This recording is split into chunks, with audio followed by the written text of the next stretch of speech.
Magandang araw po sa inyong lahat. Ang kwentong inyong mapapakinggan ay tungkol sa batang si Darwin na isang pilantod mula nang siya ay isilang. Sa kabila ng kanyang kapansanan ay tumutulong pa rin siya sa malupit niyang lola na si Lola Biring.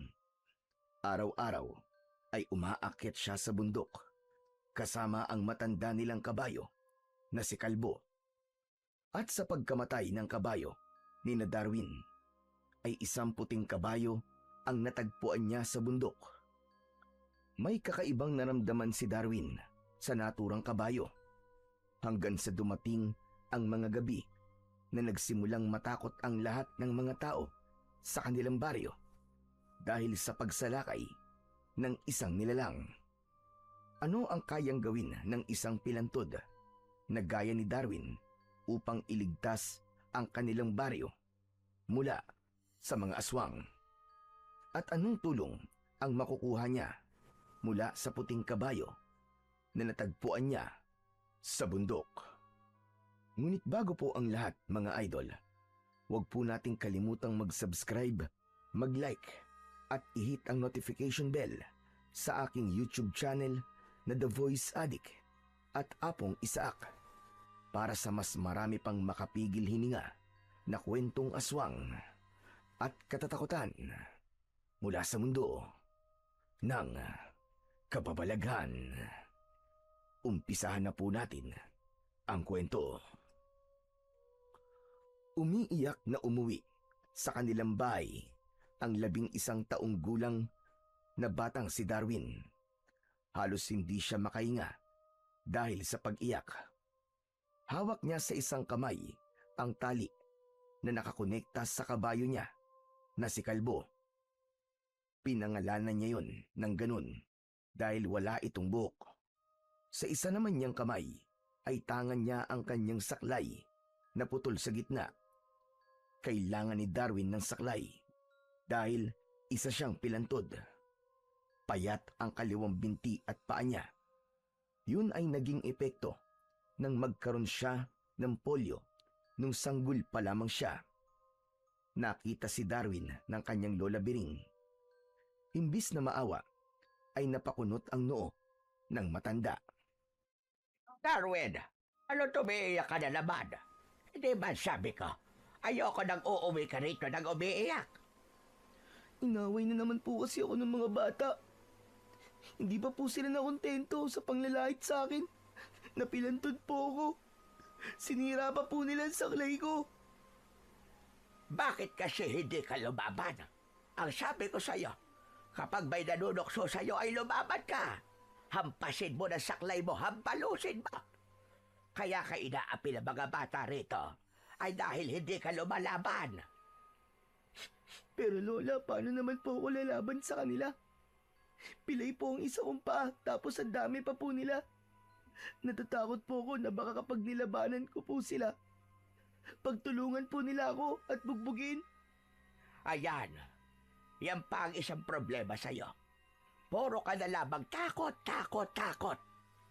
Walang mangyayari sa buhay mo kung puro takot ang paiiralin mo. Paano na? Kapag namatay na ako, sige. Ano nang mangyayari sa'yo? Matatakot ka pa rin. Pwede po bang wag niyo na po akong pagalitan, Lola? Nasira na naman po ang saklay ko. Ayusin niyo naman po. Hindi na. Hindi ko na yan aayusin. Sawag-sawa na akong ayusin ang saklay mo na yan. Palagi na lamang nasisira.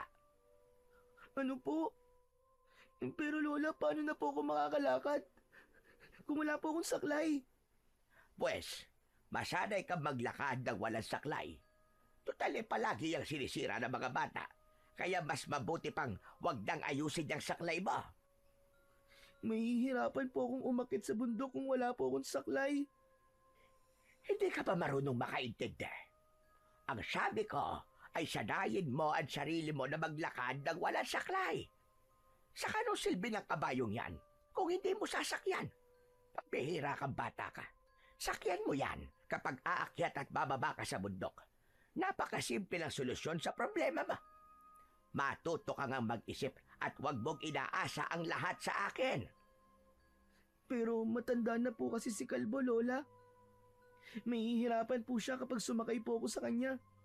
Hirap na nga po siya sa pagbubuhat ng mga gulay tapos dadagdag pa po ako.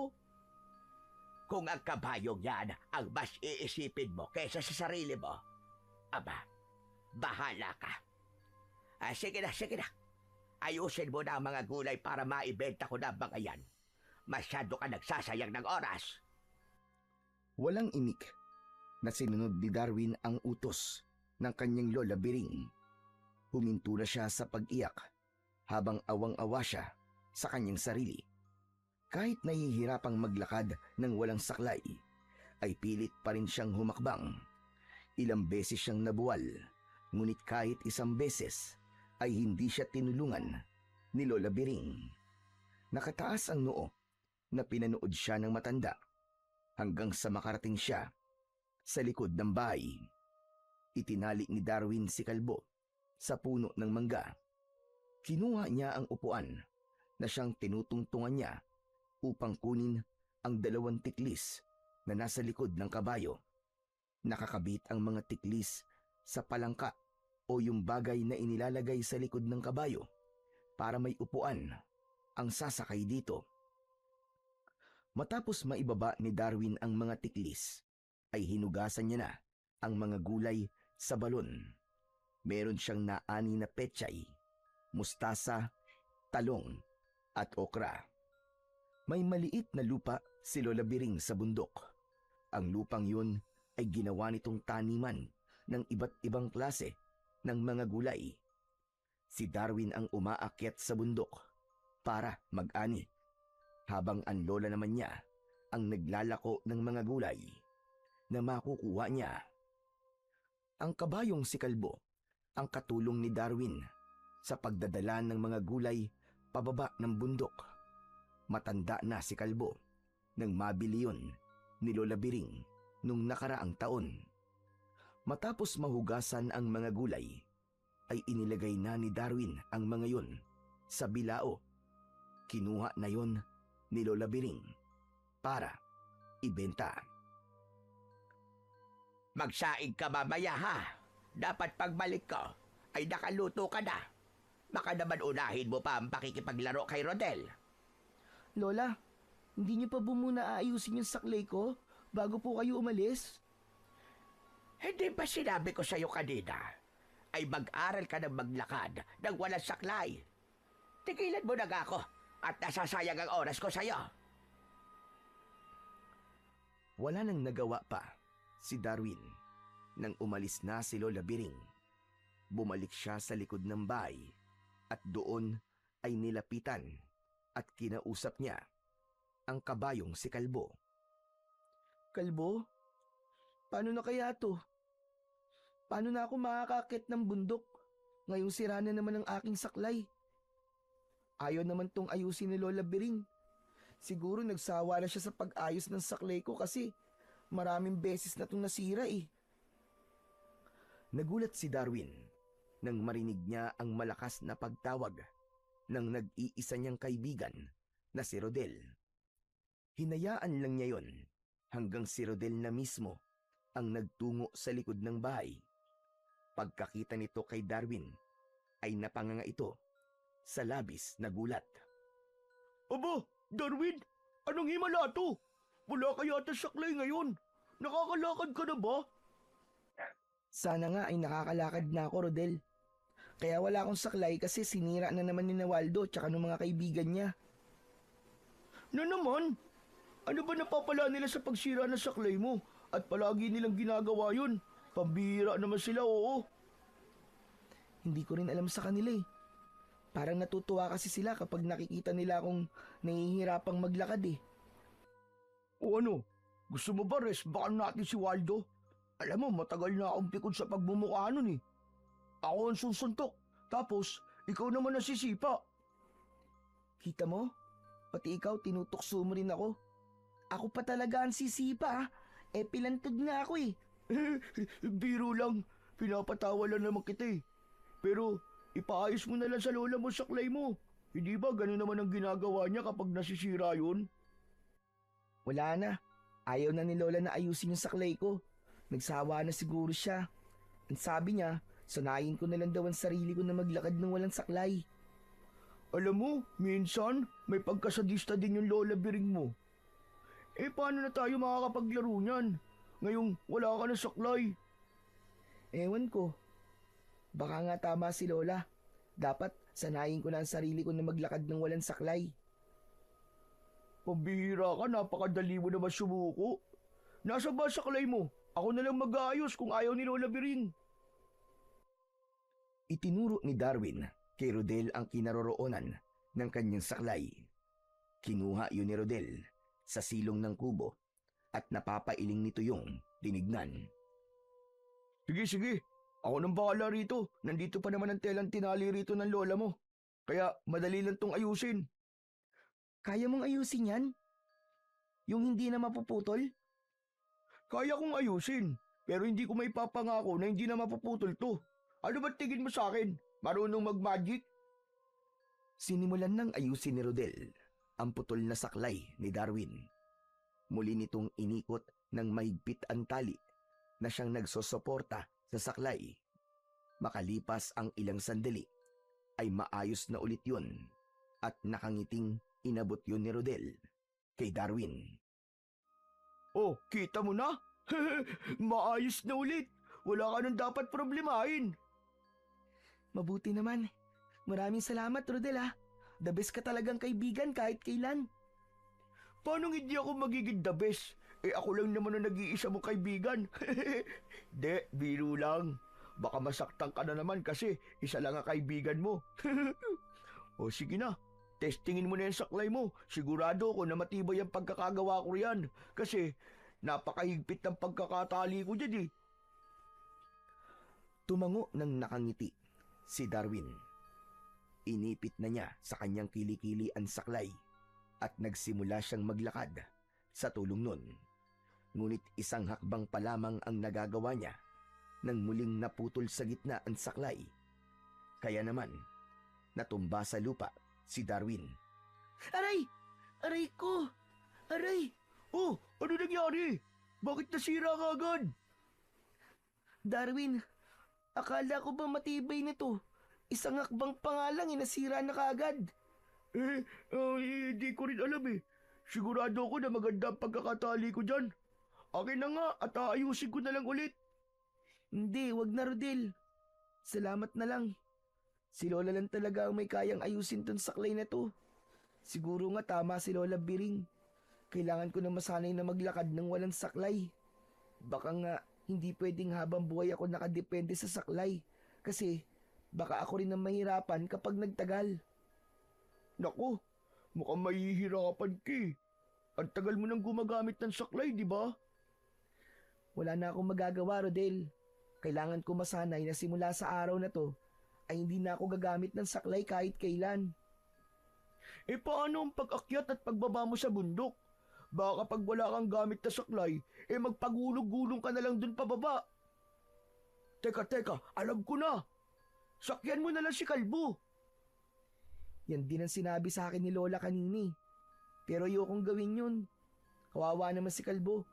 Masyado na siyang matanda at baka hindi na rin niya kayanin kung dadagdag pa ako sa bigat na kailangan niyang dalhin sa tuwing aakyat at bababa kami sa bundok. Talagang iniisip mo pa si Kalbo kaysa sa sarili mo ha. Pero kung yan ang gusto mo, wala akong magagawa. Bahala ka. Alam ko naman na hindi kita mapipilit sa hindi mo gustong gawin eh. Ay, oo nga pala. Kanina pa tayo nag-uusap dito. Nakalimutan ko na tuloy na yayayain kita na manguha ng bayabas sa bakuran namin. Ang dami ng hinog na bunga. Sigurado matutuwa ka. Sige na Rodel, ikaw na lang muna ang manguha ng bayabas. Hindi kasi ako pwedeng umalis ngayon kasi wala pa si Lola Biring. May mga inutos kasi siya sa akin na kailangan kong matapos bago siya makauwi. Ay, ganun ba? Okay, sige. Ikaw ang bahala. O kaya galito na lang. Baka dala na lang kita rito ng mga makukuha kong bayabas. Okay ba yun sa'yo? Sige, ikaw ang bahala.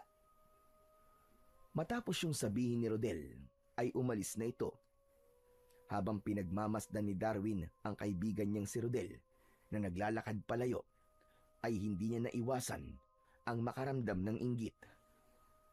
Siguro, kung hindi lang ako pilantod at nakakalakad ako ng normal gaya ni Rodel, ay hindi ako tutuksoy ng mga bata dito sa baryo namin. Siguradong nakakapaglaro din ako kasama nila. Bakit pa kasi ako naging pilantod eh? Isang malalim na paghinga ang pinakawalan ni Darwin. Sandali siyang nangarap na sana ay biglang magkaroon ng isang himala na siyang magiging daan upang maging normal na ang kanyang paglalakad. Simula nang muling nasira ang saklay ni Darwin, ay pinilit niya nang maglakad nang wala yon. Halos gumapang na siya kapag matarik na ang dinadaanan niya paakyat sa bundok. Nanginginig ang tuhod niya at pawis na pawis ang buo niyang katawan. Pinili pa rin ni Darwin na huwag sumakay kay kalbo dahil alam niyang matanda na ito at mahihirapan lang ito kung dadagdag pa siya sa bigat ng mga gulay na kailangan nilang ibaba mula sa bundok. Sa kabila ng hirap niya, walang malasakit na ipinakita si Lola Biring. Tila ba wala itong pakialam kahit nahihirapan si Darwin sa paglalakad. Kaya sa bawat araw na lumilipas ay mas lalong nararamdaman ni Darwin na mag-isa siyang lumalaban sa bigat ng kanyang kapansanan.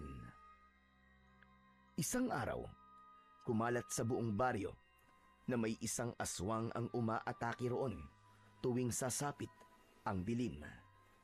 Ayon sa narinig ni Darwin, ay inatake ng aswang ang isang buntis na nakatira sa dulong bahagi ng baryo. Mabuti na lang daw at nakasigaw ito, kaya nagawa itong tulungan ng ibang tao. Ang ganung kwento ay bago kay Darwin. Simula nang magkaisip siya, ay yun ang unang beses na nakarinig siya ng kwento tungkol sa isang aswang. Nang dahil sa madalas na usapan yun sa kanilang lugar, ay unti-unti nang naniwala si Darwin na totoo ang aswang. Kaya naman, habang naghahapunan, ay hindi napigilan ni Darwin na sabihin kay Lola Biring ang bagay na nagbibigay ng takot sa kanya. Lola, alam niyo na po ba na marami ng tao rito sa atin ang bumibili po ng asin? Talagang kilo-kilo po kung bumili sila. Nagkakaubusan na nga po sa palengke. At bakit naman nila ginagawa yun, Aber? Lahat ba sila ay gumagawa na ng daing o itlog na maalat? Hindi po. Pangontra daw po kasi sa aswang ang asin. Takot daw puro ng mga aswang. Eh Lola, tayo po. Hindi po ba tayo bibili ng maraming asin? Ang sabi po ng iba, dapat daw po magsaboy ng asin sa paligid ng bahay. O kaya naman po, ay maglagay po sa mga gilid ng mga bintana at pinto para daw po hindi makapasok ang aswang. Kalokohan yan. Nagpapaniwala ka sa mga ganyang kwentong barbero. Hindi totoo ang aswang-aswang na yan. Sa tagal ko nang nakatira sa lugar na ito, kahit dulo lang kuko na sinasabi nilang aswang, ay hindi pa ako nakakakita. Pero marami na po nagsasabi na totoo po yung aswang, Lola. Hindi po ba si Ate Cora na buntis ang una pong inatake? Kung hindi po siya natulungan ng mga kapitbahay niya, malamang po, patay na po siya ngayon. Saka yung baby po na dinadala niya. Ha? Magtigil ka ka sa kakapaniwala sa aswang na yan. Malamang ang gawa-gawa lang yan ng kung sino walang magawa sa buhay para magkalat ng takot sa baryong to. Pero wala naman po sigurong mawawala kung maniniwala po tayo, di ba? Kesa po, magsisi po tayo sa uli. Talagang magsisisi tayo sa huli kapag bumili tayo ng maraming asin tapos isasaboy at sasayangin lang natin. Alam mo ba, Darwin, kaya ka matatakutin ay dahil madali ka maniwala sa mga kwento-kwento lang. Sa akin ka maniwala dahil ako ang lola mo. Walang aswang. Hindi totoo ba kayon? Naiintindihan mo ba? Tanging tango na lamang ang naisagot ni Darwin.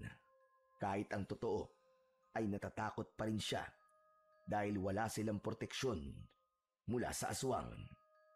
Naisip niya na baka biglang sumalakay sa kanilang bahay ang aswang dahil hindi sila nagsasaboy ng asin sa paligid. Sa nakalipas na araw ay mas lalong naging maingay ang kwento tungkol sa aswang.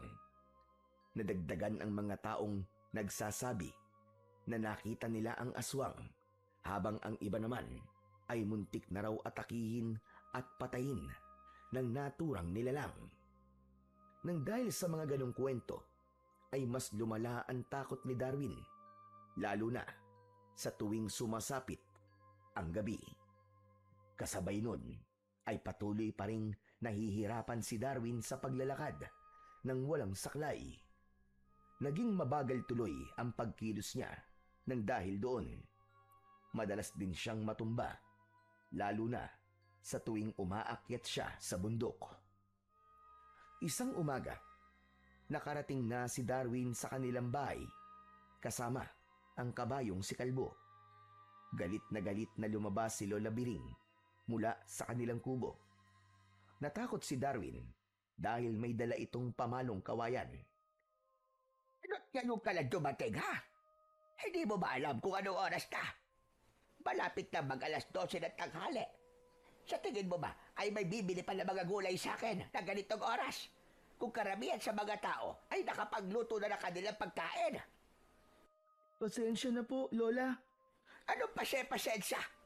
Siguro nakipaglaro ka na naman kay Rodel, ano? Baka kung saan na naman kayo nagpunta, kaya ngayon ka lang nakauwi. Hindi po, Lola. Talagang mabagal na po akong maglakad ngayon kasi wala na po akong saklay. Hindi pa po kasi ako sanay maglakad nang walang ginagamit na saklay.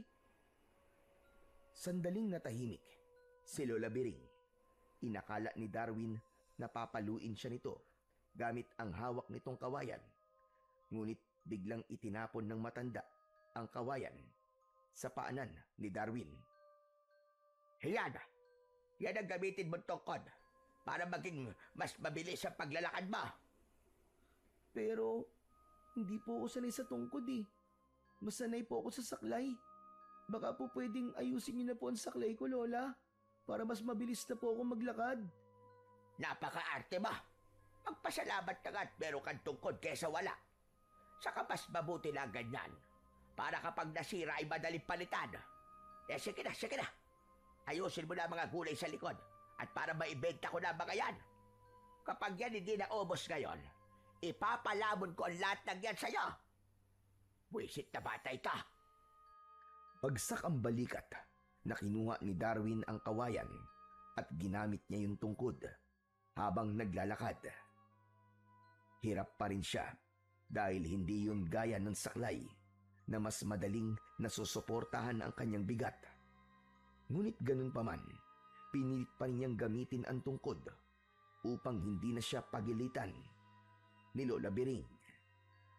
Simula nang magkaisip si Darwin, ay si Lola Biring na ang kanyang kasama. Wala siyang nakilalang nanay at tatay. Ayon sa lola ni Darwin, sanggol pa lang siya nang mamatay ang kanyang mga magulang. Nagkaroon daw ng napakalakas na bagyo at tinangay ng rumaragas ang baha ang kanyang ama at ina. Walang buhay na nang matagpuan ang dalawa habang nakabaon sa putik. Kaya sabik si Darwin sa pagmamahal mula sa isang ina at ama. Kahit kailan ay hindi niya yon naramdaman. Ang bagay na yon ang dahilan kung bakit malaki ang inggit niya sa mga bata sa lugar nila na kumpleto ang pamilya. Siya kasi, kahit kasama niya si Lola Biring, ay hindi niya maramdaman na mahal siya nito. Madalas itong nakasigaw sa kanya at tila sinasadya nito na palagi siyang pahirapan. Isang umaga, bumaba si Darwin ng bundok kasama si Kalbo. Punong-puno ng mga gulay ang 2 tiklis na nakakabit sa likod ng kabayo. Ramdam ni Darwin ang hirap ng matandang kabayo dahil mas mabagal yung maglakad dahil sa dami ng dala nito. Pasensya ka na, kalbo ah. Kung marami kang dala ngayon, kung nabibigatan ka, kailangan na kasing anihin ng mga gulay kasi baka mabulok na ang mga yun eh. Hayaan mo, pag uwi natin, ay papakainin at papainumin kita kagad. Nagpatuloy si Darwin sa paglalakad hanggang sa nakarating na sila sa mismong baryo. Agad na nilukob ng takot si Darwin nang humarang sa dinadaanan niya ang mga batang palaging nanunukso sa kanya. Nasa unahan ng mga yon si Waldo na palaging nangunguna sa panunukso kay Darwin. Mas lalo pa siyang natakot dahil may dalang mga bato ang mga bata. Waldo, baka pwedeng wag niyo na muna akong tuksuin ngayon oh. Kailangan na naming makauwi ni Kalbo kasi pagod na siya eh. Ha! Napapagod din pala ang kabayo mo, ha? Oo naman, hindi lang naman tao nakakaramdam ng pagod, kundi pati na rin ang mga hayop. Aba? Teka. Tungkod na pala ang gamit mo ngayon, ha? Dapat pala ay Lolo Darwin na ang itawag namin sa'yo. Ay hindi, mas maganda kung Lolo Pilantod. Lolo Pilantod, tama! Pwede po bang magmano po sa inyo? Nagulat si Darwin nang biglang inagaw ni Waldo ang kanyang tungkod at itinapon ito yon sa malayo. Nawalan ng balanse bigla si Darwin kaya napaupo siya sa lupa. Waldo, grabe ka naman! Bakit mo ginawa yun? Inaano ba kita? Wala lang. Trip ko lang, bakit? Nakakatuwa ka kasing paglaruan eh. Mukha ka kasing kawawang kawawa.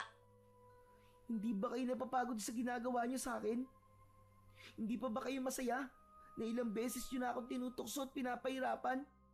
Magpasalamat na nga lang kayo na wala kayong kapansanan gaya ng sa akin.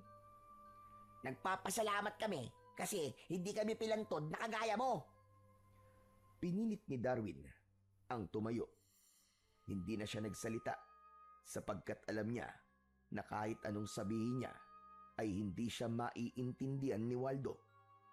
Kumapit si Darwin sa tali ni Kalbo hanggang sa tuluyan na siyang nakatayo. Malakas na tumawa si Waldo. Tila sa pagkakataon na yon ay nagalit na si Kalbo at sisipain sana si Waldo. Ngunit mabilis itong nakaiwas. Aba, lumalaban na yung kabayo mo ngayon, ha? Ipinagtatanggol lang niya ako. Parang awa niyo na, Waldo. Huwag niyong sasaktan si Kalbo. Matanda na siya at mahina na. Matanda at mahina na pala. Pero bakit pinagtatrabaho mo pa? Saka, paano kung tinamaan ako ng sipa ng kabayong yan? Mapapa-hospital mo ba ako? Hindi pwedeng hindi ako makaganti sa kabayo mo. Sinimulan ni Waldo ang pagbato sa kabayo ni Darwin at sinundan yun ng iba pang mga bata. Pinaulanan ng mga yun ng bato ang kawawang kabayo. Hindi makapaniwala si Darwin sa nangyayari. Si Kalbo ay nakatayo lang at tila tinatanggap lamang ang mga batong tumatama sa iba't ibang parte ng katawan nito.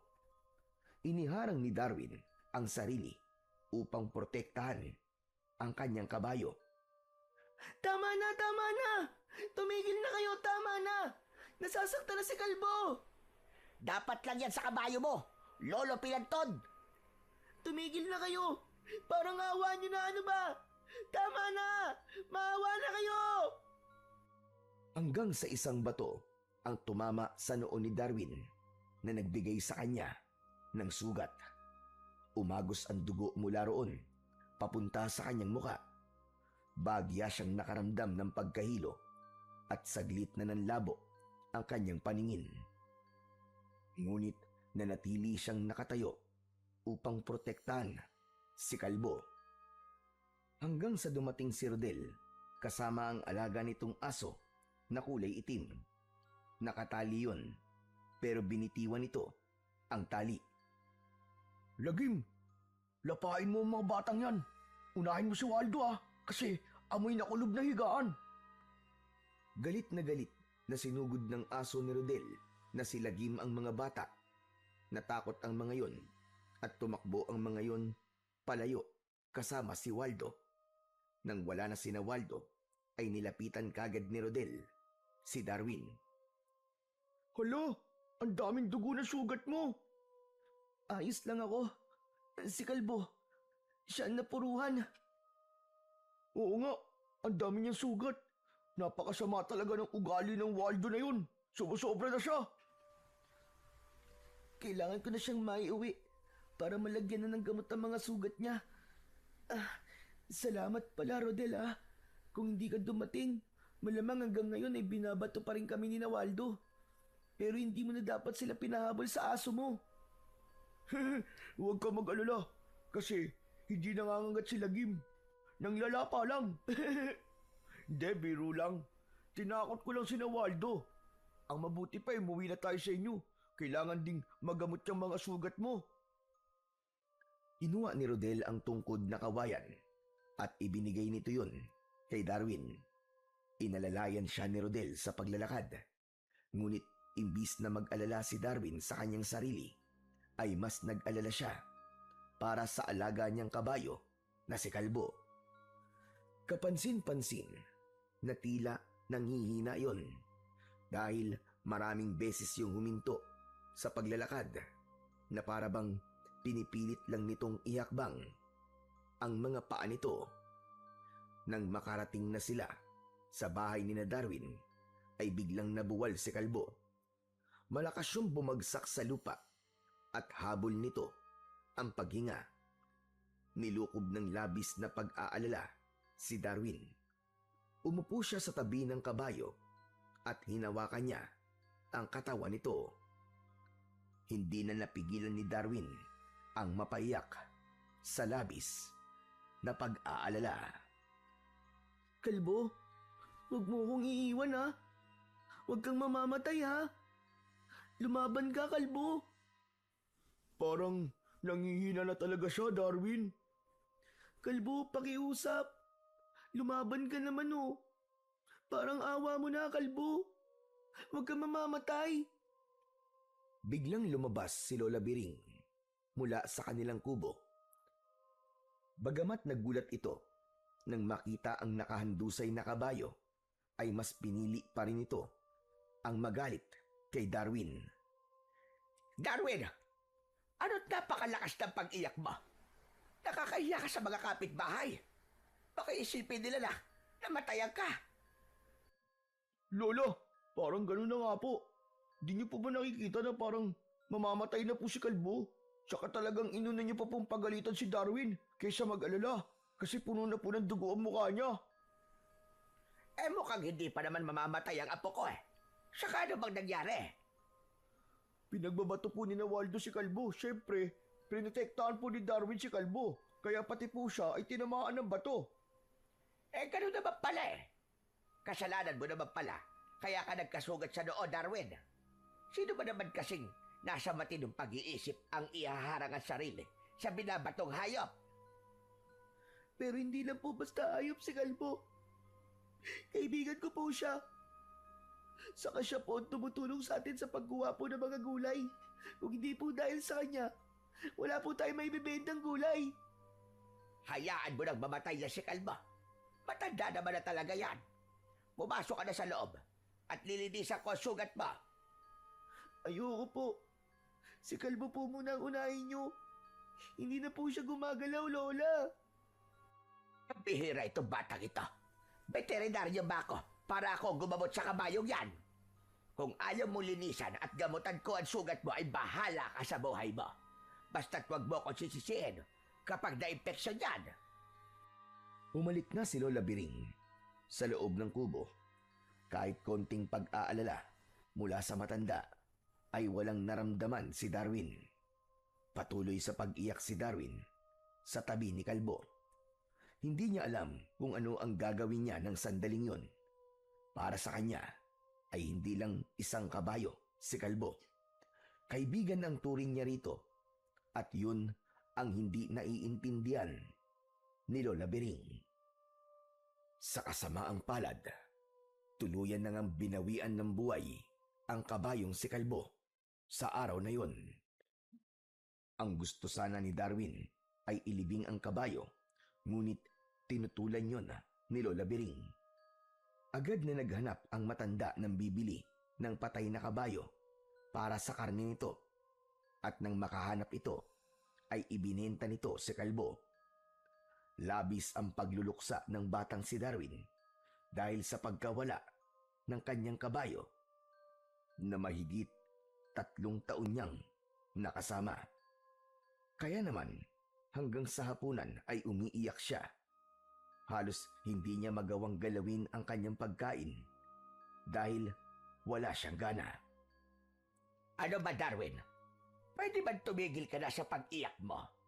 Kung iiyak ka lang sa harap ng pagkain ay mas mabuti pang lumabas ka na muna. Malungkot lang po kasi ako. Kasi wala na po si Kalbo. Hayaan mo. At kapag nakakita ako ng murang kabayo, ay bibili ako kahit hulugan para matahimik ka na sa pag-iyak-iyak mo na yan. Kasi hindi ka na nakakatuwa. Hindi po mapapalitan ng kahit sinong kabayo si Kalbo, Lola. Kaibigan ko po siya. Saka dapat po ay pumayag na lang po kayo na ilibing po natin siya kesa sa ibenta. Hindi ka ba nag-iisip? Kung hindi ko binenta si Kalbo, ay di sana adobong baboy ang ulam natin ngayon. Maging practical ka nga at huwag palaging imbesyon na pinapairal mo. Oo nga pala, habang hindi pa ako nakakahanap ng bagong kabayo, ay buhatin mo na lang muna ang mga gulay. Magtiis ka muna at pansamantala lang naman yan. Pero masyado pong mabigat ng tiklis kapag puno po yun ng mga gulay. Baka hindi ko po yung kayanin. Bakit? Gusto mo bang ako pang umakyat ng bundok? Nakita mo na magmatanda na ako at mahina na ako. Ako pa nagtitinda ng mga gulay. Hindi pwedeng ako lang ang lahat ng kikilos dito. Aba, hindi tayo mabubuhay pag nagkataon. Sige po. Kakayanin ko na lang po. Kahit mahirap. Ayan, ganyan na. Ganyan ka dapat mag-isip. Kahit mahirap, kailangan mo kayanin. Sige na, kumain ka na. At ayoko nang makikitang umiiyak ka. Pinilit ni Darwin na kumain kahit wala siyang gana. Pinigilan niya ang pagpatak ng kanyang mga luha upang hindi na siya pagalitan ni Lola Biring. Sa mga sumunod na araw, ay nilabanan ni Darwin ang lungkot sa pagkawala ni Kalbo. Alam niya na hindi siya maaaring magpatalo sa lungkot dahil siya rin ang mahihirapan at maaapektuhan. Simulan nang wala na silang kabayo, ay nahirapan na siya ng gusto sa pagbababa ng mga gulay mula sa bundok. Maraming beses niyang inisip na sumuko, ngunit alam niya na walang lugar ang pagsuko sa buhay, lalo na't mapapagalitan siya ni Lola Biring sa sandaling magreklamo siya o maglabas ng hinaing dito. Isang araw, habang hila ni Darwin ang isang tiklis na puno ng mga gulay, ay lumapit si Rodel sa kanya. Agad siya nitong tinulungan dahil nakita nitong hirap na siya. Hanggang ngayon ba ay wala pa rin kayo nakukuha ang bagong kabayo? Wala pa rin, Rodel eh. Ang sabi ni Lola ay maghanap siya ng kabayo na hulugan. Pero hanggang ngayon, wala pa siyang nahahanap. Kawawa ka naman pala. Ibig sabihin, ikaw na mismo nagbababa ng mga gulay mula sa bundok? Hindi ba naaawa si Lola Biring sa'yo? Buti sana kung hindi ka pilantod, tapos ang payat-payat mo pa. Eh paano? Wala rin kasi pwedeng gumawa ng ginagawa ko. Matanda na si Lola at mahihirapan na siyang bumaba ng bundok kung may dala siyang mga gulay. Mabigat to eh. Ayos na rin to. Para hindi na mahirapan si Lola. Kung may malaki lang sana akong maitutulong sa'yo. Kung may pera lang sana ako. Binilhan na kita ng kabayo eh. Yung medyo bata pa. Para malakas. Ano ka ba, Rodel? Malaki na kaya ang naitutulong mo sa akin. Lalo na nung ipinagtanggol mo kami ni Kalbo kina Waldo. Ay, naalala ko tuloy bigla si Kalbo dahil nabanggit ko ang pangalan niya. Kaya kung nandito pa sana siya, hindi ako mahihirapan ng ganito.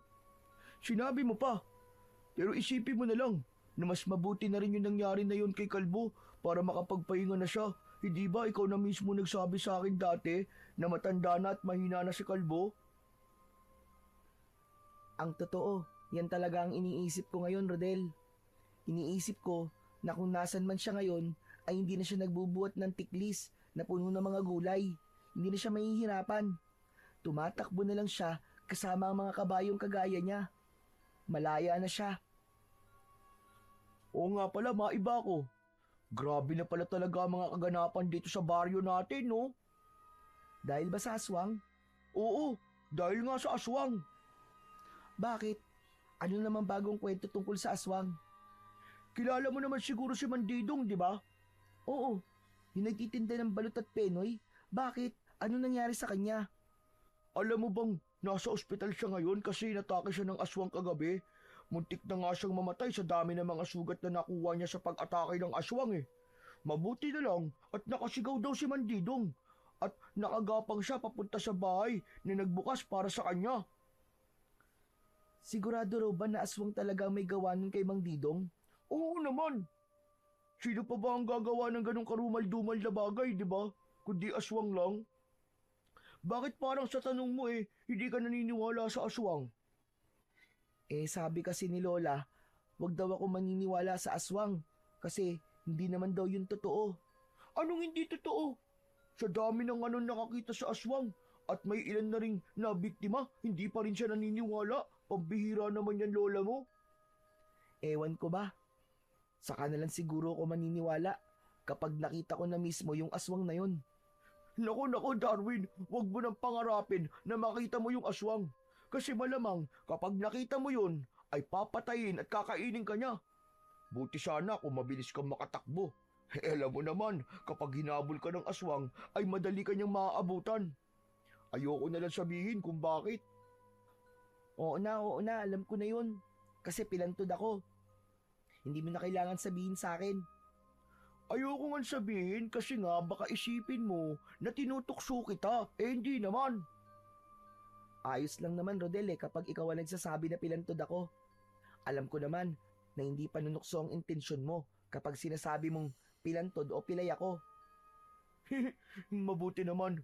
Hindi naman talaga kita tutuksuin kasi masyado na akong masama kung dadagdag pa ba ako kina Waldo, di ba? Oh, nandito na pala tayo sa bahay namin eh. Maraming salamat sa pagtulong sa akin, Rodel Sus, ayos lang yun. Basta kapag nakita ulit kita, tutulungan kita. O sige, uuwi na ako at baka hinahanap na ako ng nanay ko eh. Bye, Darwin! Sige, Rodel. Ingat ka. Nang umalis na si Rodel, ay napangiti si Darwin. Masasabi niya na mapalad pa rin siya dahil may kaibigan siyang kagaya ni Rodel. Hindi man siya nakakatanggap ng pagmamahal na dapat niyang matanggap mula kay Lola Biring, ay nakakaramdam naman siya ng labis na pagmamalasakit mula sa nag-iisa niyang kaibigan. Nang mga sumunod na araw, ay patuloy na nahirapan si Darwin, lalo na sa tuwing bumababa siya ng bundok dahil sa may dala na siyang tiklis na puno ng mga gulay. Dumagdag pa sa pagpapahirap na yun ang madalas na panunukso ni Waldo sa kanya.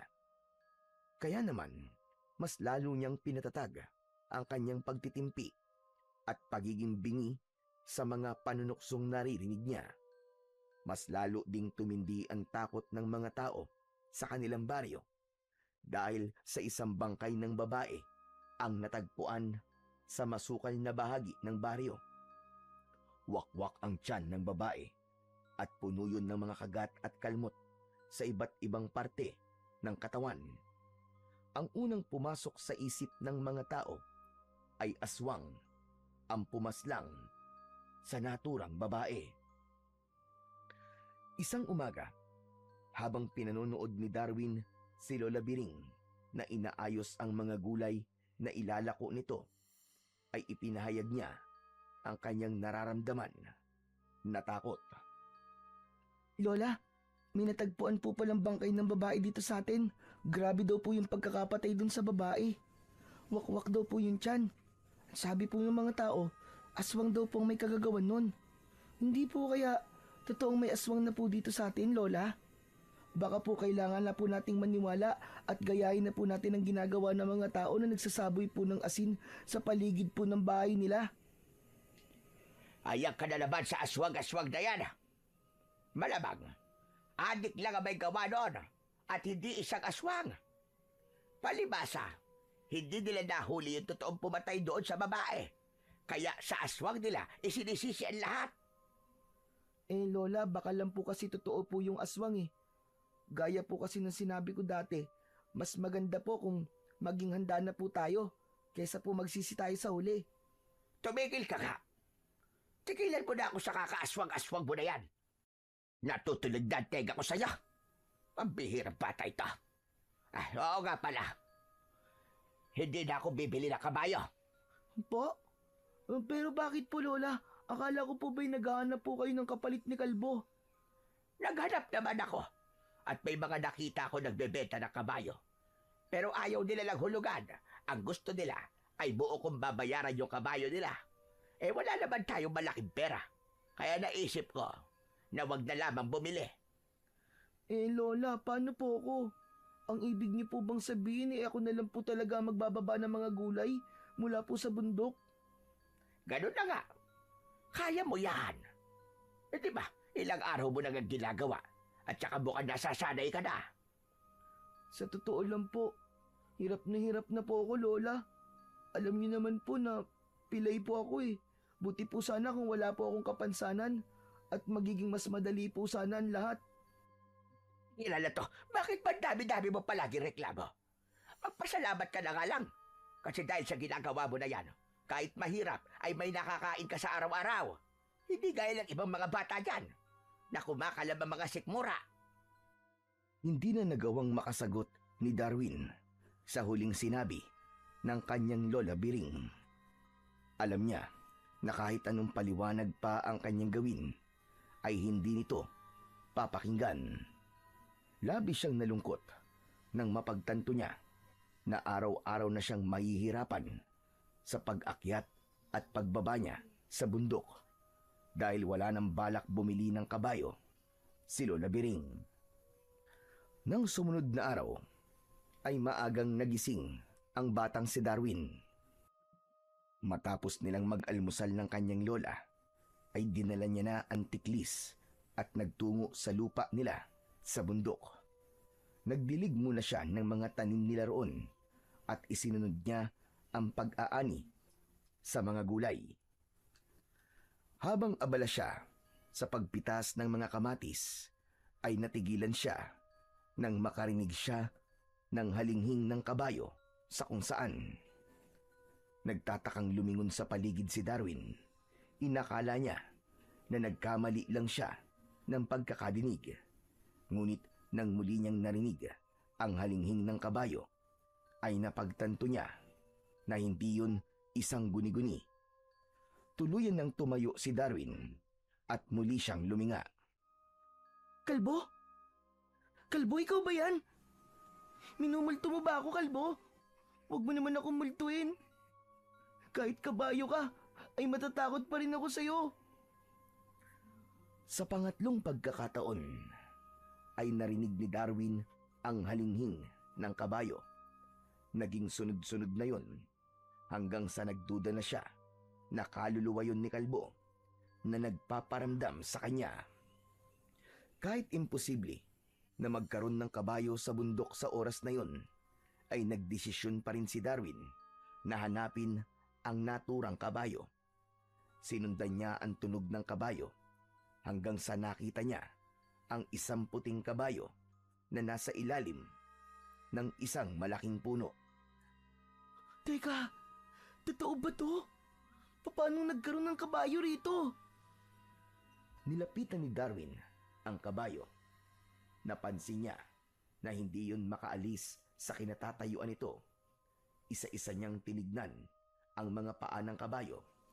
Nakita niya na ang kaliwang paa nito ay nakaipit sa dalawang may kalakihang mga bato.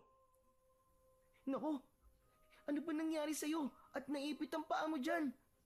Teka, sandali, tutulungan kita ha. Basta wag mo akong sisipain ha. Hindi naman kita sasaktan eh. Nandito ako para tulungan ka.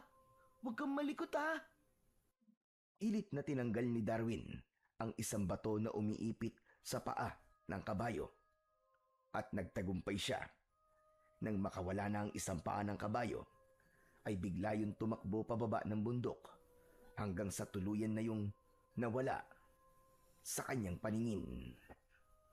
Napatingin si Darwin dahil nakatulong siya sa isang hayop na nangangailangan ng tulong. Muli siyang napatingin sa mga bato kung saan naipit ang paa ng kabayo. Napakunot-noo siya nang may isang kakaibang bagay ang naroon. Kinuha niya yon at doon niya nalaman na yon ay isang sapatos ng kabayo. Hala, sapatos to ng kabayo ah. Natanggal siguro to sa paa niya. Pero parang kakaiba yata ang sapatos ng kabayo na to. Napakalinis niya at ang kintab-kintab. Paano ko naman to ibabalik dun sa kabayo na yun kung tumakbo na siya? Hanggang sa nagdesisyon si Darwin na itago na lamang ang sapatos ng kabayo at kapag muli niyang nakita yung kabayo ay sa kanya ibabalik. Marunong naman siyang maglagay ng ganon dahil ginagawa niya yon kay Kalbo nung buhay pa yon. Nang makabalik na si Darwin sa kanilang bahay ay hinugasan niya na ang mga gulay na kanyang inani. Matapos yon ay inayos na yon ng kanyang lola Biring at saka ito umalis para ibenta ang mga yon. Nang mag-isa na si Darwin ay hinugasan niya na ang mga pinagkainan nila kaninang umaga. Habang abala siya sa kanyang ginagawa ay natigilan siya nang makarinig siya ng halinghing ng kabayo sa labas ng kanilang kubo. Iniwanan ni Darwin ang kanyang ginagawa at nagmamadali siyang nagtungo sa labas. Nanlaki ang mga mata niya nang makita ang isang puting kabayo na nakita niya rin kanina sa may bundok. Nakatayo yun sa harapan ng kanilang kubo. Hindi makapaniwalang nilapitan ni Darwin ang puting kabayo. Anong ginagawa mo rito? Paano mo nalaman kung saan ako nakatira? Oo nga pala. Nakuha ko yung sapatos mo. Dito ka lang ah. Kukunin ko lang sa loob at ikakabit ko sa paa mo. Bumalik si Darwin sa loob ng kanilang kubo. Kinuha niya ang sapatos ng kabayo mula sa kahon kung saan nakalagay ang kanyang mga damit. Binalikan niya ang puting kabayo. Una niyang tinignan ang kaliwang paa nito sa hulihan. Pero nagtaka siya dahil meron itong sapatos doon. Isa-isa niyang tinignan ang iba pang paa ng kabayo at lahat yon ay merong sapatos. Napakamot sa likod ng ulo ang batang si Darwin dahil sa labis na pagtataka. Ang bihira. Paano nangyari yun? Sa iba talaga tong sapatos na to? Bakit kumpleto ang sapatos sa mga paa mo? Kung hindi to sa'yo, kanino tong sapatos na to? Humalinghing ang kabayo na parabang may nais itong sabihin sa kanya. Tinignan ni Darwin ang kabayo sa mga mata at sa kanya hinaplos ang muka nito. Oh, paano na yan? Hindi naman pala sa'yo ang sapatos na to. Ang mabuti pa, umalis ka na. Bumalik ka na doon sa amo mo. Paniguradong nag-aalala na sa'yo yun. Sa sandaling yon ay dumating si Rodel na may dalang isang plastik ng bayabas. Maging ito ay nagtaka nang makita ang puting kabayo. Oh, ano to? Akala ko ba hindi na kayo bibili ng kabayo? Ano yan? Hindi naman sa amin yan, Rodel eh. Nakita ko kanina yan sa bundok. Tinulungan ko siyang maalis yung isa niyang paa sa dalawang bato. Tapos nagulat na lang ako, nandito na siya sa bahay. Baka naman sinundan ka niya. Ibig sabihin, ikaw na ang amo niya ngayon. Hindi rin, Rodel.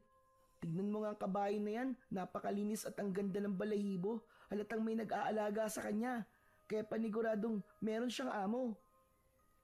Pero wala namang may puting kabayo dito sa baryo natin eh.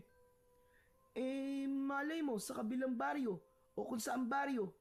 Kaya nga sabi ko sa kanya, umuwi na siya eh. Ha? Anong tingin mo dyan, pusa? Na kapag umalis sa bahay nagagawa pang makabalik. Ang mabuti pa, habang wala pang naghahanap niya sa kabayo na yan, ay alagaan mo muna. Pwede mo rin gamitin yan sa pagbababa mo ng gulay, di ba? Payag ako na dito muna siya para alagaan ko habang wala pang naghahanap sa kanya. Pero hindi ko siya gagamitin sa trabaho ko. Sa ganda ng kabayong to, sigurado ko na hindi siya sanay sa mga ganong gawain. Sige, ikaw ang bahala. Pero teka, ano kaya ang pangalan niya, no? Dapat ay bigyan mo siya ng pansamantalang pangalan kahit papano. Bakit ko pa gagawin yun? Ikaw na rin na nagsabi na pansamantala lang naman siya rito. Kapag binigyan ko siya ng pangalan, paniguradong mapapalapit ako sa kanya. Paano kapag dumating na yung tunay niyang amo at kinuha na siya sa akin? Masasaktan lang ako pag nagkataon. Ang KJ mo naman. Kung ayaw mo siya bigay ng pangalan, ako na lang ang magbibigay ng pangalan sa kanya. Dapat yung kakaiba at hindi pangkaraniwan. Teka, sandali. Ano kaya ang magandang pangalan? Alam ko na. Puti. Puti ang pangalan niya. Total, napakaputi niya. Puti? Talagang pinag-isipan mo ah. Wala na bang iba? Yun na lang talaga ang kaya ng utak ko Ano magagawa ko? Saka bagay naman sa kanya kasi ang puti di ba tignan mo, napakaputi ng balahibo niya Sa bagay. O sige. Pansamantala lang naman siya rito Kaya hindi ko na dapat pag-isipan pa ang pangalan niya. Sige. Puti na ang pangalan ng kabayong ito. Humalinghing ang kabayo at itinaas nito ng sandali ang mga paa sa unahan. Natawa sina Darwin at Rodel dahil tila sumang-ayon ang kabayo sa pangalang ibinigay dito ni Rodel. Kita mo na, mukhang nagustuhan ni Puti ang pangalang ibinigay ko sa kanya.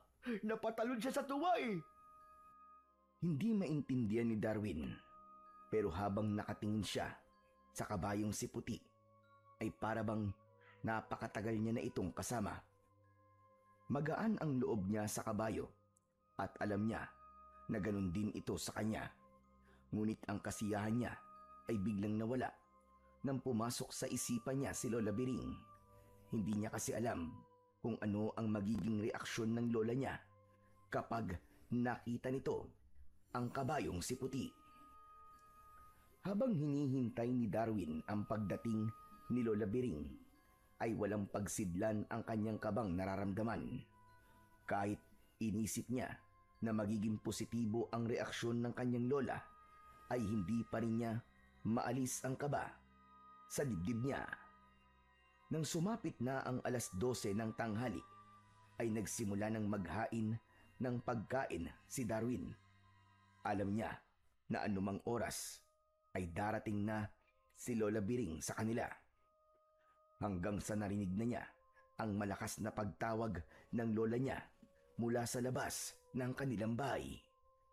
Mabilis na kinuha ni Darwin ang kanyang tungkod, nakawayan at saka siya lumabas. Darwin! Kanino kabayo ito? Bakit nandito to sa bakura natin? Lola, hindi ko rin po alam kung kanino yan Nakita ko po siya kanina sa bundok. Tapos, nung nakaalis na po kayo, ay nakita ko na lang po siya dyan. Nagtataka nga po ako kung paano niya po ako nasundan dito sa bahay natin Nako, paniguradong merong may-ari ng kabayong yan. Hindi mo makilala kung kanino yan. Hindi nga po, Lola. Ang sabi po ni Rodel ay wala naman daw pong may puting kabayo dito sa baryo natin. Kaya baka nasa ibang baryo po ang may-ari ng kabayo na yan. Pinangalanan pa nga po ni Rodel na Puti ang kabayo na yan, Lola. Puti, abay bagay naman kasi yun sa kulay niya. Ang mabuti pa ay ilagay mo na yan sa likod ng bahay natin para walang makakita sa kabayo na yan. Ano po? Bakit ayaw niyo pong makita yan ng ibang tao? Ang ayaw kong makakita dyan ay ang may-ari sa kabayong yan. Hindi dapat yan makita ng amo niya. Ayaw ang nakakita sa kanya. Kaya sa atin na yan ngayon. Kaya kapag may naghanap ng puting kabayo dito, ang sasabihin mo ay wala kang nakita. Pero Lola, mali po ang naiisip niyong gawin. Baka po karmahin po tayo pag nanakaw po yun eh. Talagang iniisip mo pa ang karma. Ang isipin mo ay may magagamit ka na sa pagbaba ng mga gulay mula sa bundok. Ayaw mo ba nun? Hindi ka na mahihirapan. Hindi ba yan ang inireklamo mo sa akin nung nakaraan? Hindi na nga po natin siya ibabalik sa totoo niyang amo tapos pagtatrabahuhin pa po natin siya.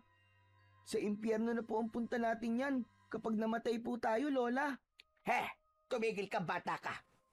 Kung hindi pabaya ang may-ari ng kabayong yan, abay hindi yan mapupunta sa atin, hindi yan mawawala. Tayo ang nakakita dyan. Kaya sa atin na yan, tapos.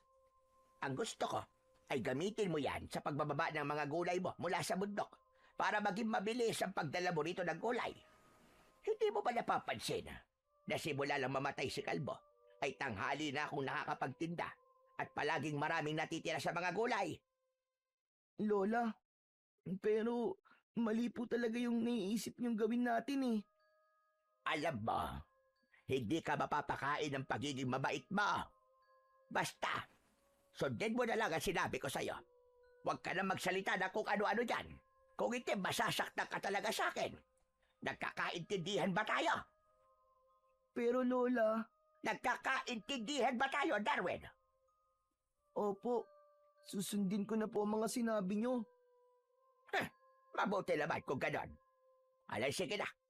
Dalhin mo na yan sa likod ng bahay. Siguraduhin mo na may tatago mo yan na mabuti. Kundi malalagot ka talaga sa akin.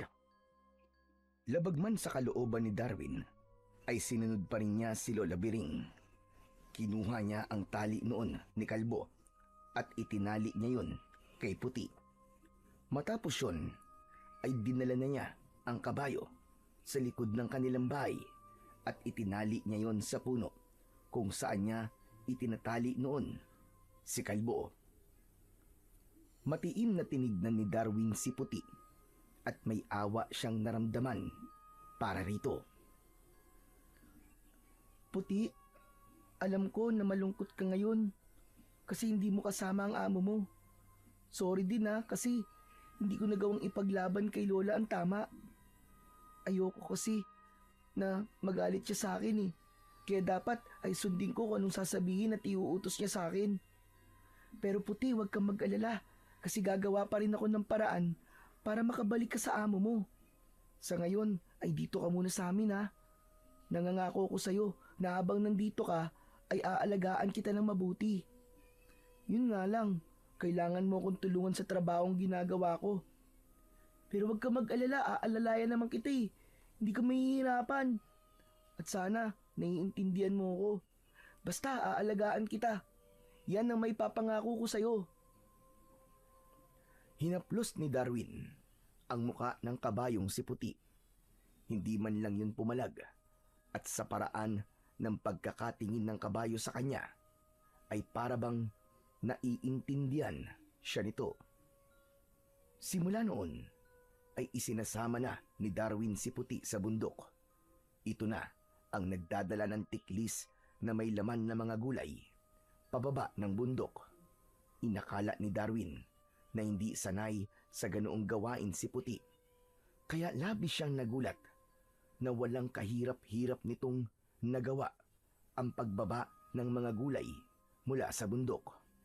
Ipinakita sa kanya ni Puti ang lakas nito na parabang hindi man lang ito nakakaramdam ng pagod. Isang umaga, habang kasama ni Darwin na naglalakad sa baryo si Puti pauwi sa kanilang bahay mula sa bundok, ay humarang sa kanilang harapan si Waldo. Nakangisi iyon habang may dalang 2x2 na kahoy. Aba, mukhang nakakuha na kayo ng kapalit ng namatay mong kabayo ah. Hindi siya namatay, Waldo. Pinatay si Kalbo. Pinatay niyo siya. Kung hindi niyo pinagbababato si Kalbo, ay hindi siya manghihina. Buhay pa sana siya hanggang ngayon. Bakit sa akin mo'y sinisisi ang pagkamatay ng dati mong kabayong walang kwenta? Eh matanda naman na yun eh. Sa kamatayan na talaga ang punta nun. Hindi ka ba nakokonsensya na kahit matanda at mahina lang ang kabayo mo na yun, ay pinagtatrabaho mo pa rin? Wala akong gana na makipag-usap sa iyo ngayon. May mga kailangan pa akong gawin. Sandali! Bakit parang sinasagot-sagot mo na yata ako ngayon, ha? Matapang ka na ba? Ha? Papalad ka na ba? Ha? Matapang ka na? Hindi na nagsalita ang batang si Darwin. Naisip niya na mali na sinagot niya pa si Waldo dahil yun ang naging dahilan para mas lalo lamang itong magalit sa kanya. Maglalakad na sana siya pero bigla siyang itinulak ni Waldo ng malakas. Sa lakas ng pagtulak nito ay napaupo siya sa lupa. Ha! Humanda ka! Dahil uuwi ka sa inyo ng bugbog sarado. Nakikita mo tong dala kong 2x2, ha? Ito ang gagamitin ko sa'yo para lumpuhin pa yung isang paa mo para hindi ka na talaga makalakad kahit kailan. Waldo, parang awa mo na, wag mong gagawin yan. Wag! Maawa ka naman sa akin. Wala akong awa sa mga kagaya mo. At dapat mo lang itong maranasan para malaman mo ang nangyayari sa mga sumasagot at lumalaban sa akin. Nilukob ng labis na takot si Darwin ng sandaling yun. Sa galit na meron sa muka si Waldo ay alam niya na seryoso ito sa sinabi nito. Inihanda na niya ang kanyang sarili sa pananakit na gagawin ni Waldo sa kanya. Malalaki ang mga hakbang na lumapit si Waldo kay Darwin. Itinaas nito ang hawak na pamalo at nang akmang ihahampas na nito yun sa isang paa ni Darwin ay biglang nagwala si Puti. Laking gulat ni Darwin nang tumalikod si Puti kay Waldo. Sinipa ni Puti si Waldo gamit ang mga paa nito sa likuran. Tinamaan sa dibdib si Waldo at sa lakas ng sipa ni Puti ay halos lumipad palayo si Waldo. Nagpagulong-gulong pa yon sa lupa. Kinuha ni Darwin ang kanyang tungkod at pinilit niyang malapitan ng mabilis si Waldo na halatang nahihirapan sa pagtayo. Diyos ko po, Waldo, ayos ka lang ba? Halika, tutulungan kitang tumayo. Tumigil ka! Kasalanan mo to eh. Inutusan mo ang kabayo mo na sipain ako. Aray ko! Ha? Hindi ko siya inutusan ha. Nakita mo naman na wala akong sinabi kay Puti para sipain ka niya. Ginawa niya yon nang walang nag-uutos sa kanya. Hindi! Ikaw ang nag-utos sa kabayo mong yan. Malamang ay sinenyasan mo siya. Eh paano ko naman gagawin yun? Eh wala pa ang 1 linggo na nasa amin si Puti. Sa tingin mo ba ay matuturuan ko kaagad siya na gawin niya yon sa pamamagitan ng senyas lang? Ah, basta. Umanda kayo sa akin ang kabayo mo. Uunahin ko ang kabayo mo. Tapos, isusunod kita. Pinulot ni Waldo ang pamalo nito at pinilit nitong tumayo. Kahit nahihirapang maglakad si Waldo, ay lumapit pa rin ito kay Puti. Kinabahan si Darwin dahil bumalik sa alaala niya nung pinagbabato ni Waldo si Kalbo. Ang unang pumasok sa isip niya ay baka mamatay din si Puti nang dahil kay Waldo. Ngunit tila naramdaman ni Puti ang balak gawin ni Waldo, kaya mabilis itong tumakbo pasugod kay Waldo. Biglang natakot si Waldo at nagsisisigaw itong tumakbo palayo kay Puti. Puti! Puti, tama na! Tama na, Puti! Bumalik ka na rito! Tila naintindihan ng kabayo ang sinabing yun ni Darwin. Huminto kagad si Puti sa paghabol kay Waldo at bumalik yun sa tabi ni Darwin. Hindi siya makapaniwala habang nakatingin sa kabayo.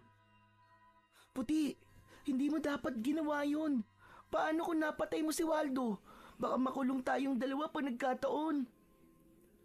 Humalinghing ang kabayo na parabang tutol yun sa sinabi ni Darwin.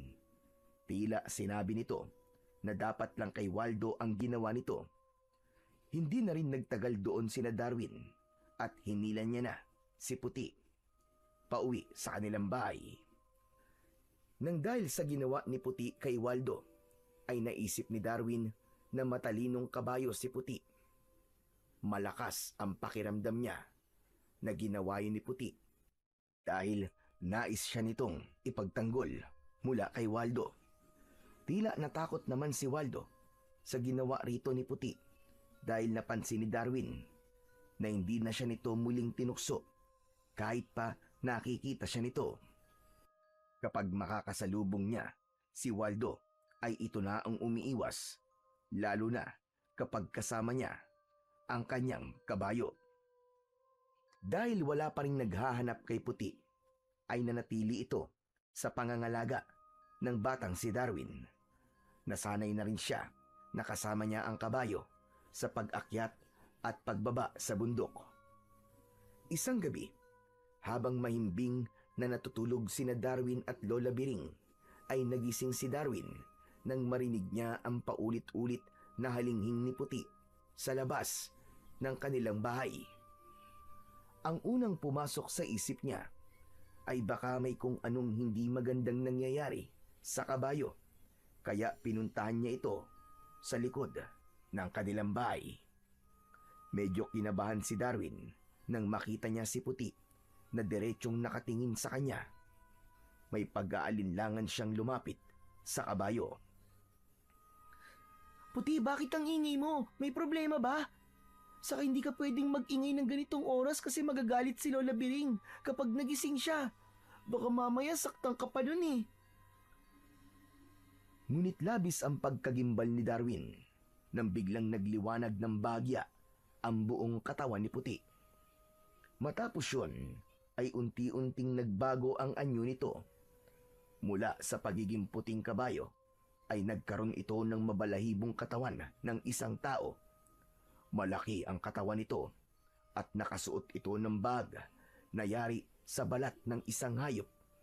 Ngunit mas lalo siyang nagimbal dahil ang mga paa nito at ang ulo nito ay nanatiling sa kabayo. Sisigaw sana si Darwin, ngunit biglang dumilim ng gusto ang buong paligid. Tila nasa isang napakalawak siyang lugar kung saan walang hanggan ang kadiliman. Ang tanging nakikita niya ay ang kanyang sarili at ang kakaibang nilalang sa kanyang harapan. Huwag kang matakot, Darwin. Hindi kita sasaktan. Ako si Lukban at isa kong tikbalang na naninirahan sa bundok.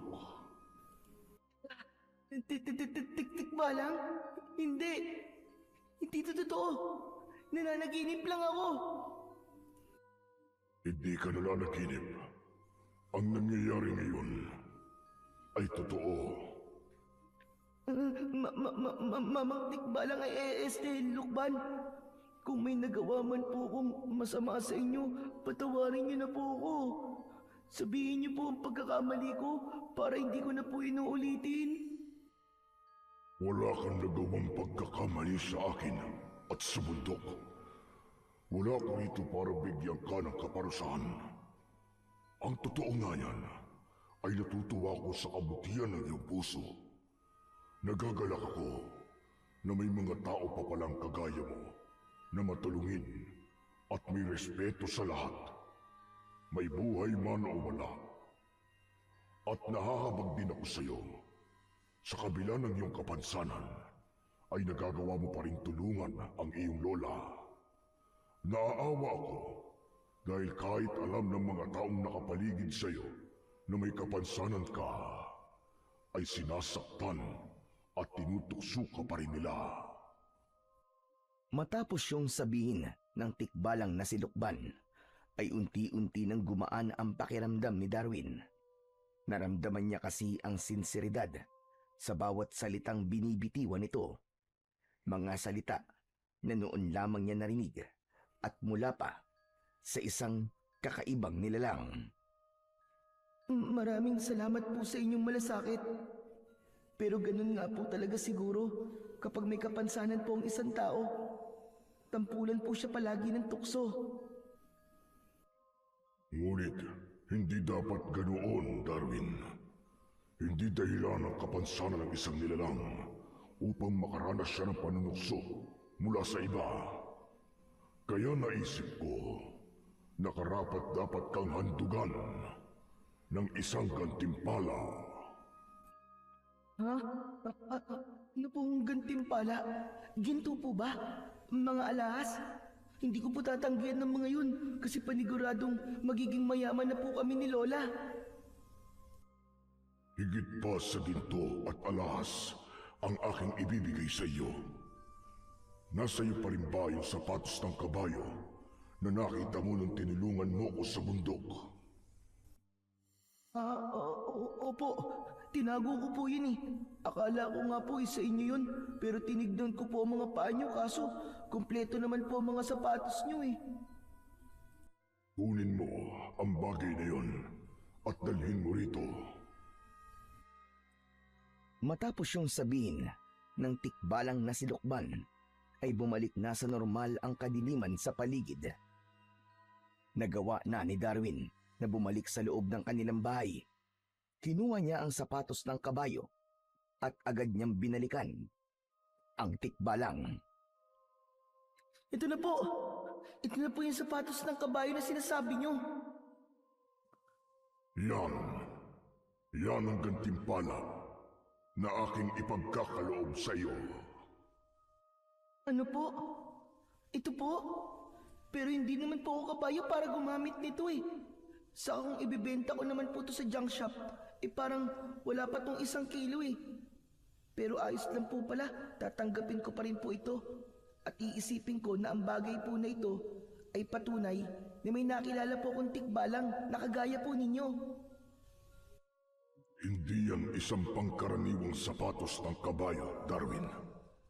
Yan ay ang makapangyarihang mutya ng sapatos ng kabayo. Teka. Hindi po ba't ang mutya ay yung parang agimat o anting-anting? Higit pa roon ang taglay niyang kapangyarihan. Itali mo yan sa iyong bebang at makakamtan mo ang kapangyarihan ng mutya na yan. Ano po ba ang kapangyarihan na meron to? Yun ang dapat mong tuklasin, Darwin.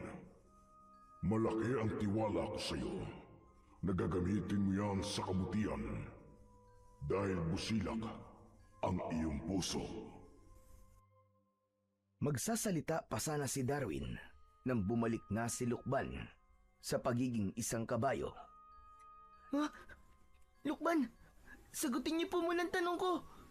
Anong kapangyarihan ng mutya na to? Ala, wala na. Ang daya niyo naman.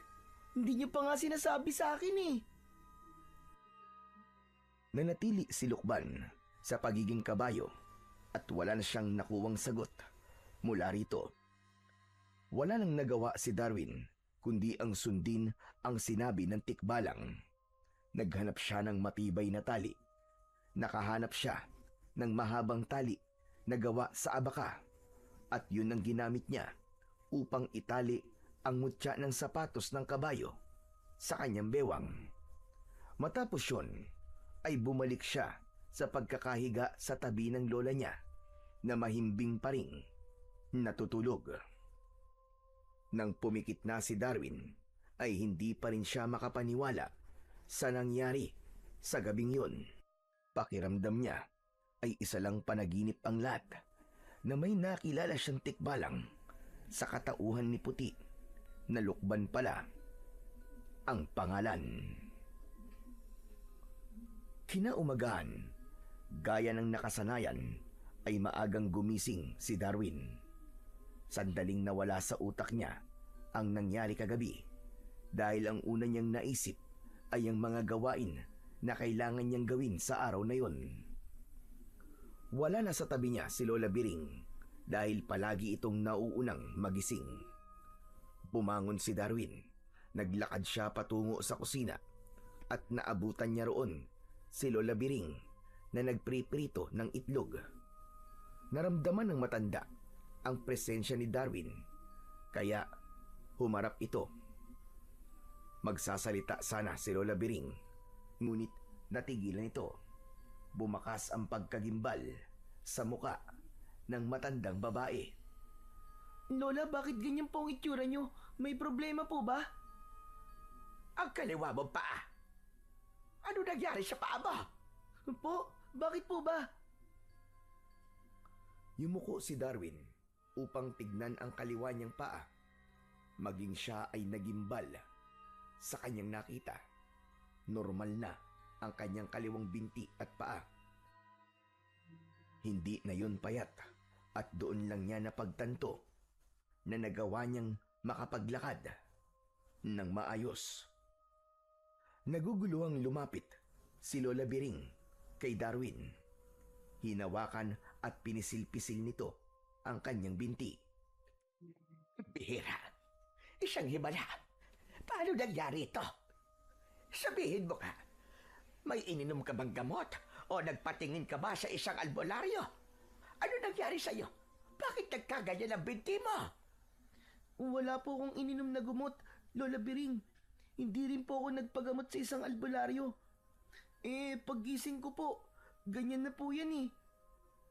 Ngayon ko nga lang po nakita. Sandaling natigilan si Darwin nang maalala niya ang tikbalang nasilukban at ang nakasabit sa bewang niya na mutya ng sapatos ng kabayo.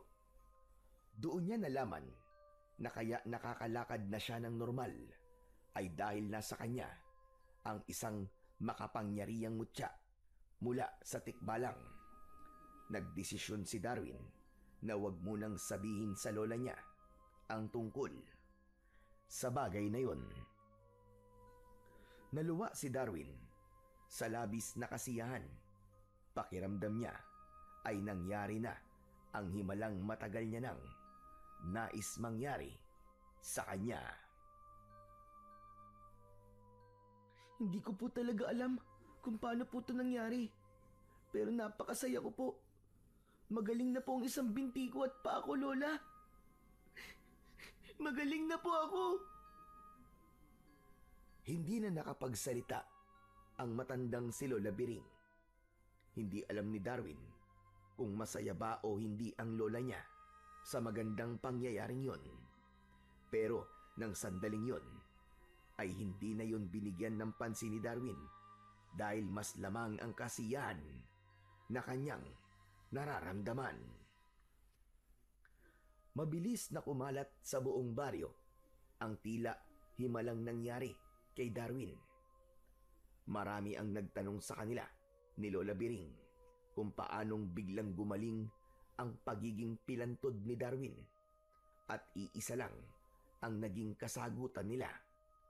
Hindi nila alam kung paano yun nangyari at kinukonsidera nila na isa yung himala mula sa kalangitan.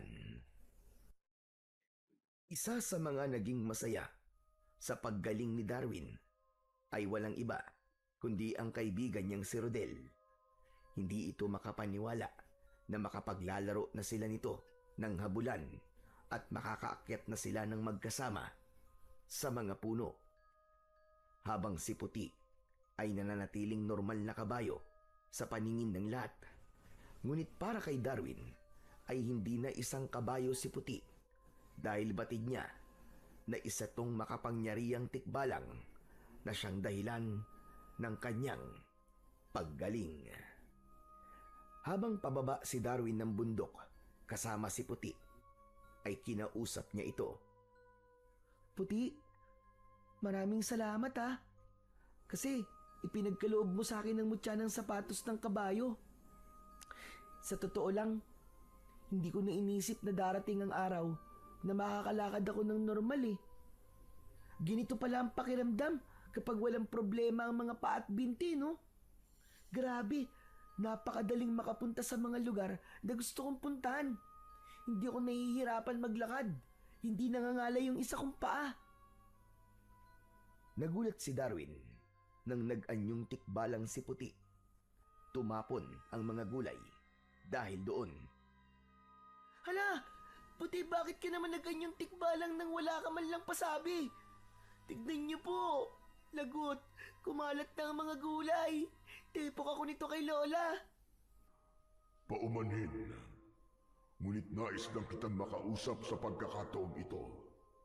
Masaya ko na masaya ka sa gantimpalang ipinagkaloob ko sa iyo.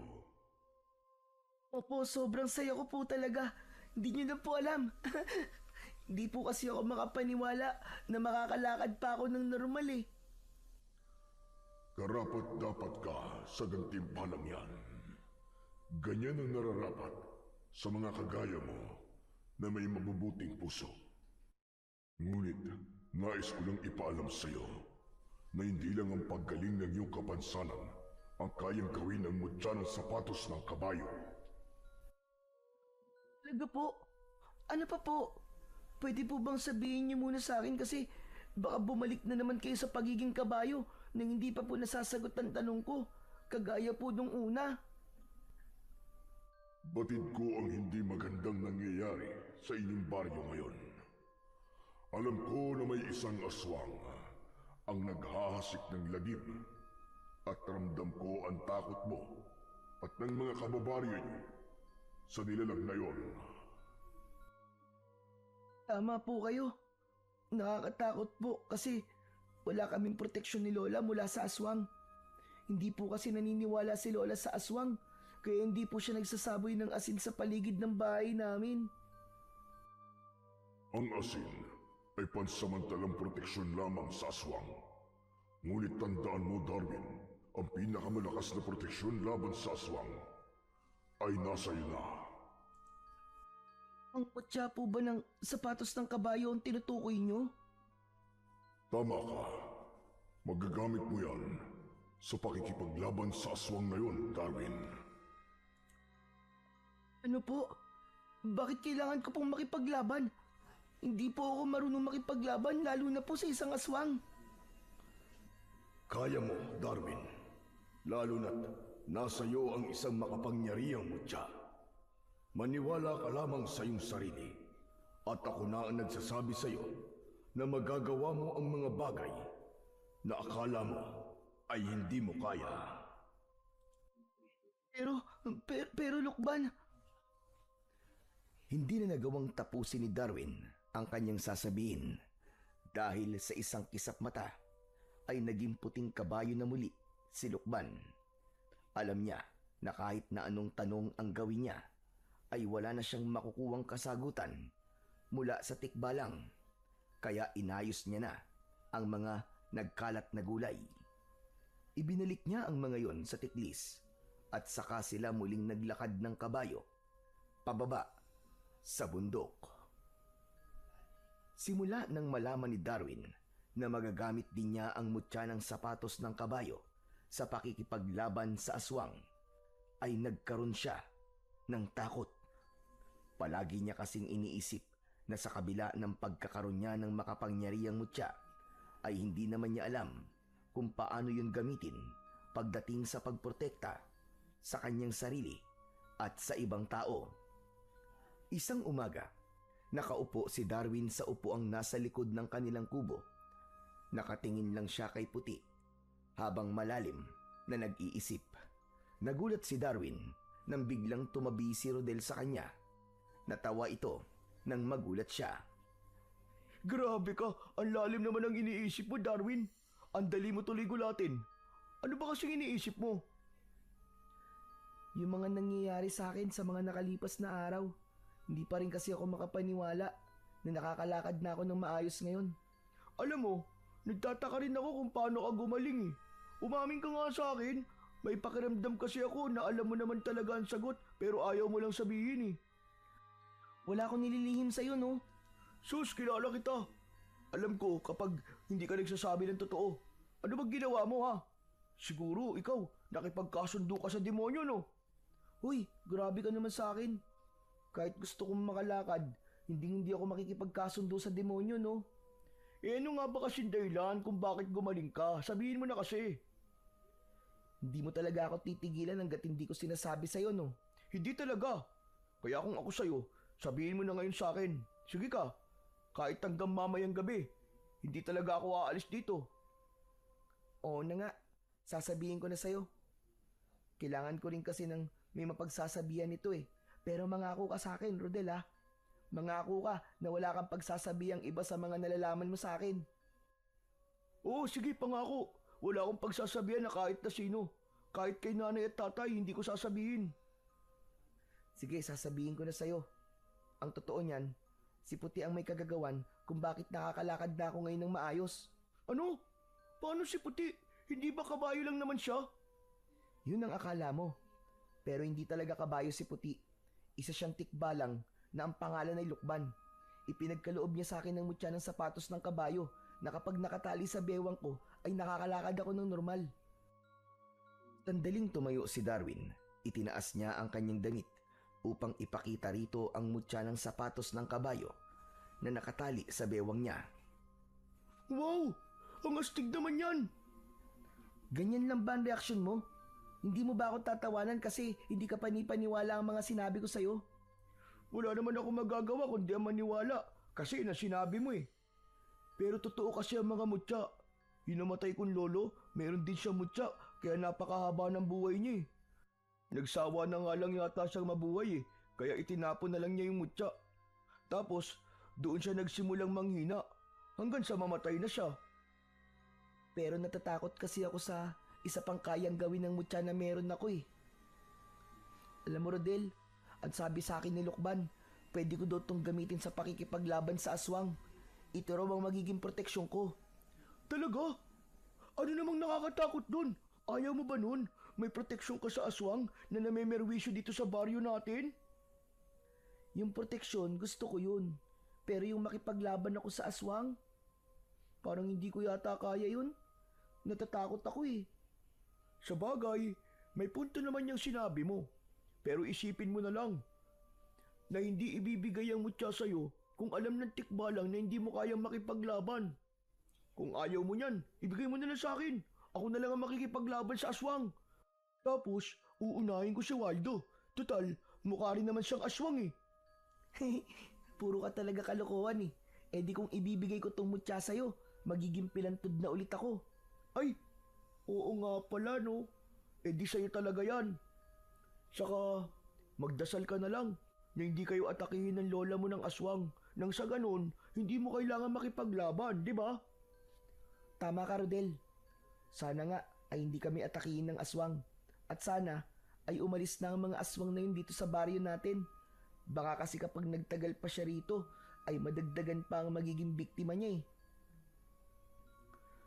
Kapwa tumahimik sina Darwin at Rodel habang nakatingin sila kay Puti na nakatali sa puno ng mangga. Inisip ni Darwin na kung sakali na kailangan niyang makipaglaban sa aswang, ay kaya ba niyang harapin yun? Nang sandaling yun, ay labis ang pagdududang nararamdaman niya para sa kanyang sariling kakayahan. Kinagabihan, habang mahimbing nang natutulog si Lola Biring, ay gising na gising pa rin ang batang si Darwin.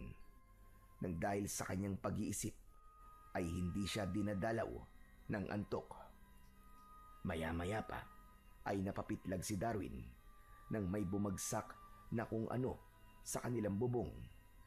Biglang nagising ang kanyang lola na si Lola Biring. Jesus Mariosep, ano ba bagay na yun? Ano yung maingay? Hindi ko po alam. Para pong may bumagsak po sa bubong natin, Lola Biring eh.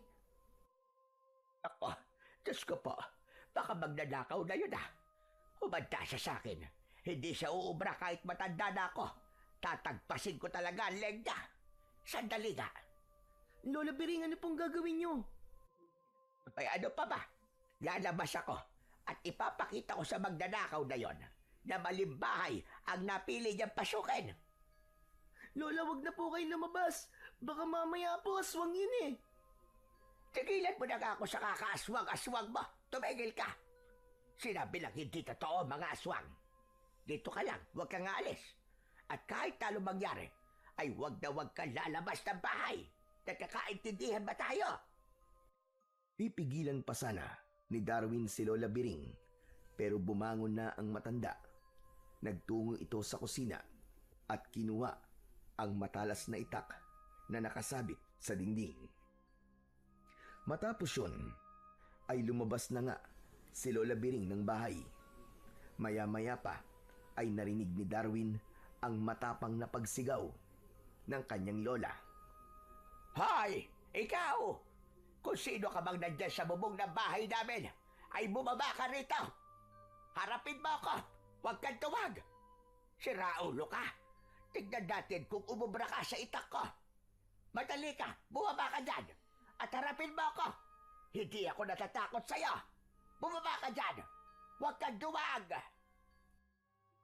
Hindi nagtagal ay narinig ni Darwin ang malakas na sigaw ni Lola Biring. Ngunit sa pagkakataon na yon ay humihingi na yon ng saklolo. Aray ka! Bitiwan mo akong hayop ka! Bitiwan mo ako! Hindi mo ako mapapatay! Tulungan niyo ako mga kapitbahay! Tulungan niyo ako! Tulungan niyo ako! Naku po, Diyos ko! Si Lola Biring! Nagmamadaling lumabas si Darwin sa bahay nila. Labis siyang nagimbal nang makita niya na isang nakakatakot na nilalang ang nasa ibabaw ni Lola Biring. Isang nilalang na may mabalahibong katawan. Matutulis ang mga kuko. Parang patalim ang mga pangil at pulang-pula ang mga mata. Umaangil ang nilalang na parang isang mabangis na hayop na gutom na gutom. Agad na napagtanto ni Darwin na hindi magnanakaw ang nasa bubong ng kanilang bahay, kundi isang mapaminsalang aswang. Malakas na napasigaw si Lola Biring nang kagatin ito ng aswang sa balikat. Nakita ni Darwin ang itak na nalaglag sa lupa. Nang nakapagdesisyon siya na tulungan ang kanyang lola, ay naramdaman niya ang bahagyang pag-init ng mutya ng sapatos ng kabayo na nasa kanyang bewang. Isang kakaibang enerhiya ang gumapang sa buo niyang katawan. Tila may maliliit na boltahe ng kuryente ang pumasok sa kanyang mga ugat hanggang sa bawat himaymay ng kanyang laman. Bigla siyang nagkaroon ng lakas ng loob at tapang. Tumakbo si Darwin at kinuha niya ang itak. Hayop kang aswang ka! Pakawalan mo ang lola ko! Agad na itinarak ni Darwin ang itak sa likod ng aswang. Kasabay ng pagsigaw ng aswang ay ang pagsirit ng dugo nito sa likod. Galit na humarap ang aswang kay Darwin. Napaatras siya ng bahagya, pero hindi siya tuluyang tumakbo palayo. Hanggang sa unti-unting lumapit ang aswang kay Darwin. Parang gustong-gusto na siyang kainin. Darwin! Ano pang ginagawa mo? Bilisan mo! Iligtas mo na ang buhay mo! Tumakbo ka na sa loob ng bahay! Pabayaan mo na ako dito! Hindi po, Lola. Hindi ko po kayo susundin sa pagkakataong to. Hindi ko po kayo pababayaan. Haharapin ko po ang aswang na yan. Hindi po ako natatakot sa kanya. Kailangan ko po siyang labanan at patayin. Biglang sumugod ang aswang kay Darwin. Mabilis siyang yumuko nang akmang kakalmutin sana siya nito. Pakiramdam niya ay may kung anong sumanib sa kanya na siyang nagpapagalaw ng kusa sa kanyang katawan. Sa pagyukong yun ni Darwin ay itinarak niya ang itak sa tiyan ng aswang. Umalingaw-ngaw ang sigaw ng aswang sa buong paligid. Doon na sumilip ang mga tao sa kani-kanilang mga bintana upang panoorin ang pakikipaglaban ng batang ni Darwin sa mabangis na aswang. Sa muling pagsugod ng aswang ay malakas yung sinipa ni Darwin sa tiyan. Hindi siya makapaniwala nang lumipad ng malayo ang aswang nang dahil sa isang sipang yun. Pakiramdam niya ay hindi lang siya naging malakas, kundi nagkaroon din siya ng katangian ng isang kabayo. Nang napahiga ang aswang sa lupa, ay pinilit nitong tumayo. Pero nahirapan na ito. Sinamantala ni Darwin ang pagkakataon na yon na nahihirapan ang aswang. Kaya naman, ubod bilis siyang tumakbo palapit sa aswang at walang pagdadalawang isip niyang itinarak ang matalas niyang itak sa gitna ng noo nito. Nang hugutin niya ang itak, ay gumalaw pa ng ilang segundo ang aswang.